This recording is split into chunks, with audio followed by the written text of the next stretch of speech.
Magandang good morning mga kapatid natin, and samahan nyo ako sa ating vlog for today. Actually, February na ngayon, pero syempre papakita ko sa iyo kung anong nangyari sa amin yung Sinulog 2025. So actually this is still January 17 pa kapatid, it is the preparation. Yung Sinulog kasi natin, it was held on January 19. Pero ito, January 18, ito na yung preparation namin kasi gusto ng pamilya ko at saka mga business partners ko na maka-experience talaga sila na maka-experience sila na actual talaga ng sinulog. So syempre tayo kapatid, pag gusto may paraan. So ito na, this is January 18. So ito na kinabukasan. Yung ginawa namin, yan, may kotse kami, tapos may backup kami ng motor, and sobrang hirap na hinanap namin until such time nakahanap din kami ng maka-check-in sa heart of the city talaga, kasi doon dadaan yung parade. Tama? Kasi maraming times ako nakatin ng sinulog. Alam mo naman tayo mga lalaki, sino pwede. Pero this time around may mga bata, may asawa ko nandyan, mga business partners ko nandyan, mga first time. So yung ginawa ko, nag-check-in talaga kami. Imagine mo, that time, January 18, hindi na padadaanan yung nasa Puente. So dumaan kami sa Aurelio, doon kami nagpark sa Aurelio Private, then naglakad kami patulong highway. Imagine mo, grabe ka busy at saka ka-traffic that day. Pero still, tayo mga prime program, mga POB, umahanap ng paraan. Okay, di ba? So yan, naglalakad kami, yung coach namin nakapark doon para lang maka-experience talaga yung ginawa namin, nag-advance kami. Yan yung plano namin, kasi if you fail to plan, you plan to fail. Pero anyway, syempre, ito yung gusto ko ma-experience ng mga bata kasi ng pamilya ko, na anong feeling talaga na nasa gitna ka talaga ng parade, ng ma-experience mo talaga ano yung sinulog. Yan, Janice in the house, Faith in the house, what's up? Yan, Shiny is in the house, and marami pang iba. Actually, hindi pa kami kompleto that time, pero ito, since isa to sa, bakit kasama yung mga business partners, isa to sa privilege of one of my leaders. And yan, alam nyo ba, trivia, grabe! 1 week before that happened, 2 weeks, full na po yung mga hotel. Tama?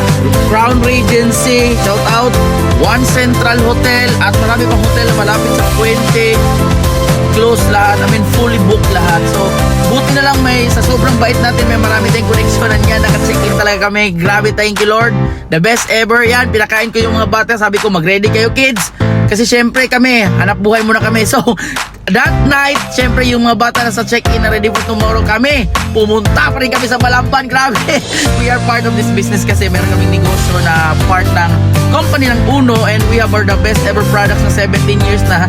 So yan, nagdi-deliver kami that time. Syempre para sa amin, nakatulong na kami sa mga customer namin, the same time at least kumikita kami para gamitin bukas. So yan, nag-video ko yan, mamaya balik kami dyan sinulog So ito po pala yung mga product namin para sa mga may ulcer.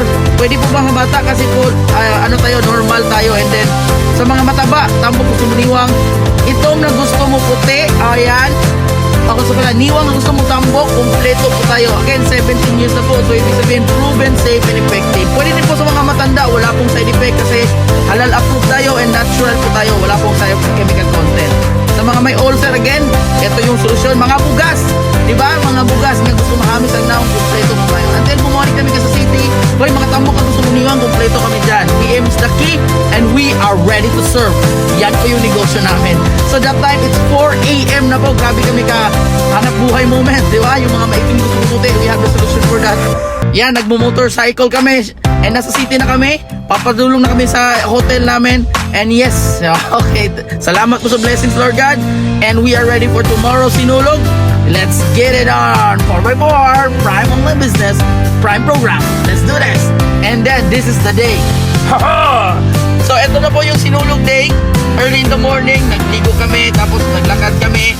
Ang kalsada po, gihati o kadua. Sa Pica side, doon po yung parade. And then, dito po yung mga props natin. And then, naglakad kami. Bakit kami naglakad? Siyempre, para ma-experience talaga nila na ano yung sinulog, di ba? So, pina-experience ko sila, binilhan ko sila ng cup. And at the same time, hindi naman makatakbo yung kotse dito kasi wala namang daanan yung mga kotse ngayon this time. So, yan, binilhan ko ng mga cup kasi para hindi mainit. And then, after it, yan, enjoy na yung mga bata natin, di ba? Yes! Lahat po sila first time naka-experience ng sinulog, di ba? Dito sa Cebu City. Ayan.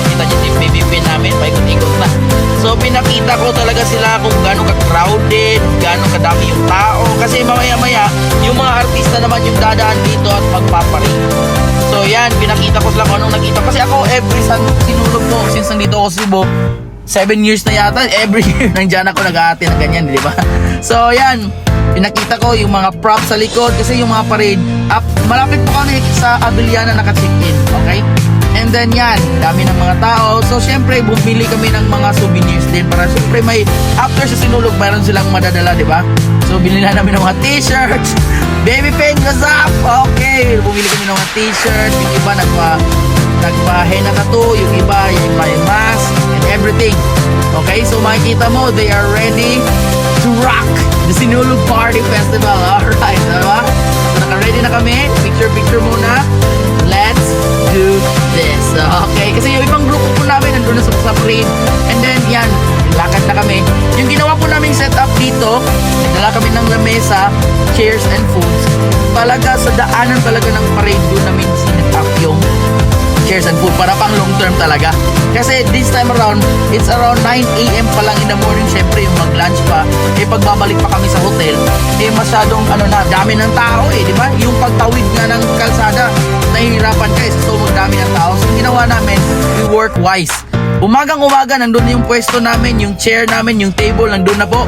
Tapos after it, sumunod na po kami. After dito, naglakad kami. Yan na. Unang artista, Miss Kim Chu. So nasa malapit lang talaga kami. Actually that time, dumadagsa yung tao, pero iba talaga pag nakapwesto ka. Sobrang lapit talaga namin si Kim Chu. And then hindi lang yan, nag-forward pa kami talaga, nasa kalsada na talaga kami. Diba? So yan, at least lahat naka-experience. Lahat ng mga artistang dumadaan, nakikita nila, naka-picture sila, lahat ng mga activities yan.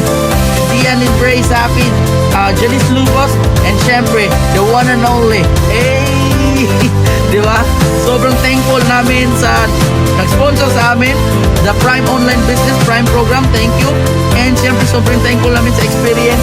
And syempre, sa hire creator natin na hindi inulan, the best ever talaga. And then yan, lunch break na yan. Ito na yung mga foods natin, ready natin. So talaga pang long term talaga yung planning namin. Effective talaga yung plano namin kasi lahat sulit na sulit. Yung mga business partners natin na nasama, the best ever.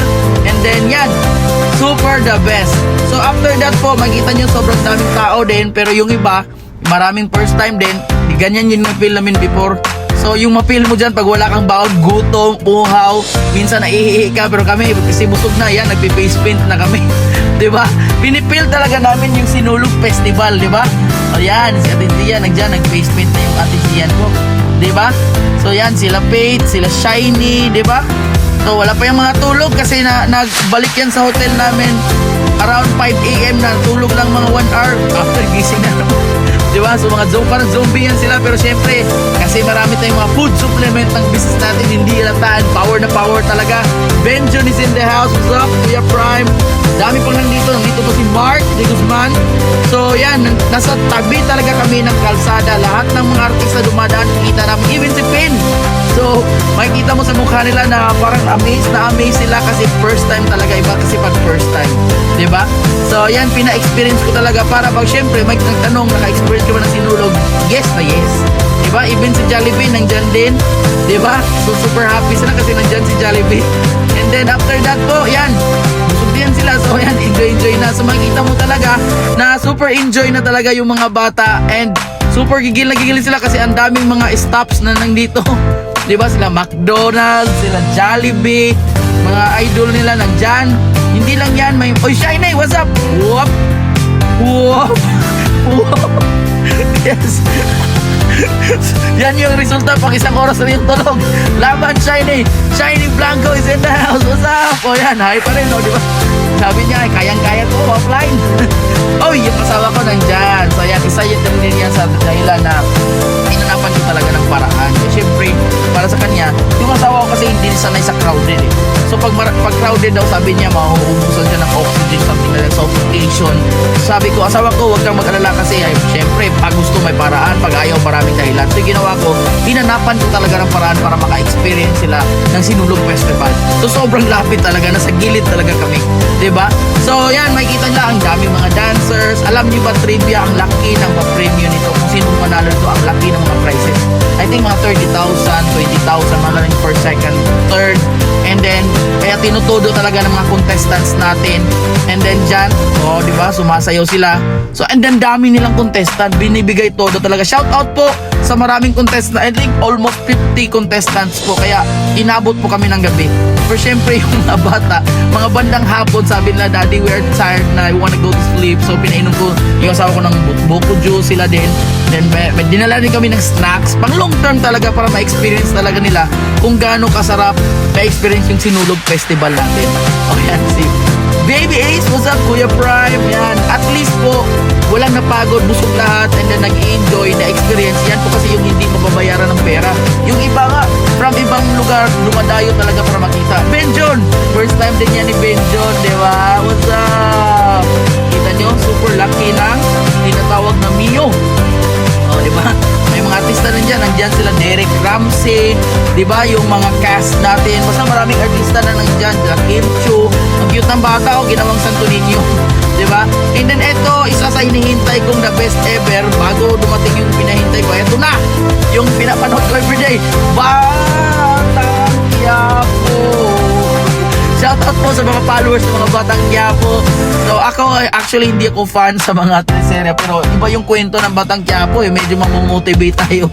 So kaya binibigyan ko talaga like 20 minutes per day. Pero ngayon, malaking experience.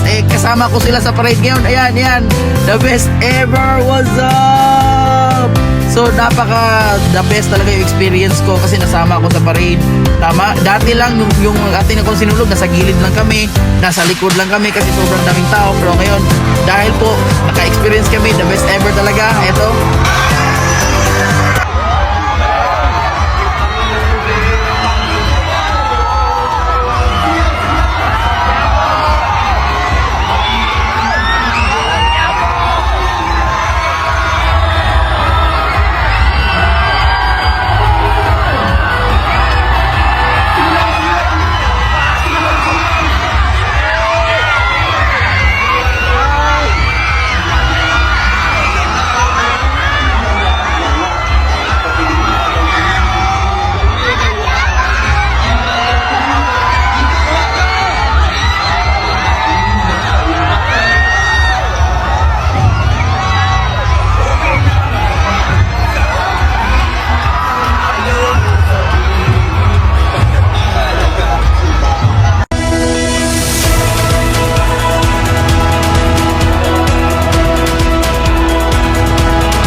more videos, please subscribe our YouTube, Vincent Arcales, TikTok, Vincent Arcales, page, Prime Online Business, and for our tour package, please message Vincent Jovendel Pina Flor Arcales. Thank you.